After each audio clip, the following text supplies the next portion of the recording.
A former SNP Justice Secretary has said that the Jocks stopping Brexit through a Scottish legal action is the worst nightmare of Tory Brexiteers.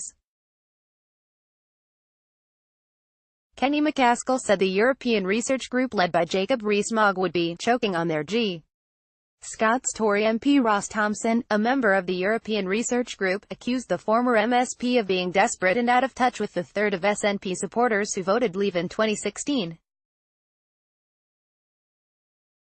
Mr. MacAskill was referring to a legal challenge to Brexit brought by a cross-party group of Scottish politicians led by Green MSP Andy Whiteman.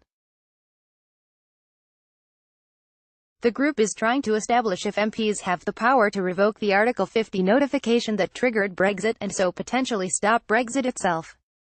The author of Article 50, Lord Kerr of Kinlochard, has repeatedly said it can be revoked, but there has never been a definitive ruling by the European Court of Justice (ECJ). Earlier this year, the Scottish politicians asked the Court of Session to refer the question to the ECJ for a ruling. Last month, Scotland's most senior judge, the Lord President, Lord Carloway, and two others ruled the matter should go to the ECJ. The court is now due to consider the matter under an expedited procedure on November 27. Mr. MacAskill said that if the case succeeds, it could give MPs the power to stop Brexit, rather being forced into a choice between any deal achieved by Theresa May and no deal. The UK Supreme Court has already ruled that MPs had to be involved in invoking Article 50. Mr. MacAskill said a ruling that MPs also had the power to revoke it would dovetail with that and underline Parliament's sovereignty. Appearing on Alex Salmond's Kremlin TV show, he said, "I think the European Research Group will be choking on their Not only is it their worst nightmare that the European Court that they so despise has delivered it, but it's been brought there by the Jocks. Never mind English votes for English laws, all of a sudden Scots law is actually going to be able to usurp that and deliver a decision on the floor of the Palace of Westminster. It is their worst nightmare.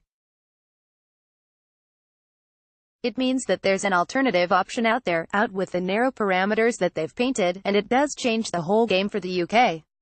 He went on, "If the European Court goes as we hope and expect, then Parliament's empowered to be able to not just decide Brexit or no Brexit, but actually withdraw Article 50. It changes the whole dynamic of being driven down a narrow route where there's only checkers or a no deal." He said that, in the first instance, Brexit should be paused, not abandoned. Parliament is going to have a choice that I think the majority of the people of the UK would probably go for, which is let's just call a halt to things at the moment, until we see just what the alternative is. It's not just what was painted on the side of a bus 2 years ago. We've got to take stock and consider whether this is wise, whether it's best, and these things can't be rushed. The UK government wants to stop the ECJ referral and have the matter decided by the UK Supreme Court, with a leave of appeal hearing due at the Court of Session on November 7. Brexiter Ross Thomson, the MP for Aberdeen South, said, "This is desperate stuff," which sadly is the norm for Alex Salmond's Kremlin-backed show. The fact is that the British people voted to leave the EU in 2016. This government is making sure we do exactly that. Any attempt to reverse that decision would be a betrayal of those who voted for Brexit, including a third of SNP supporters.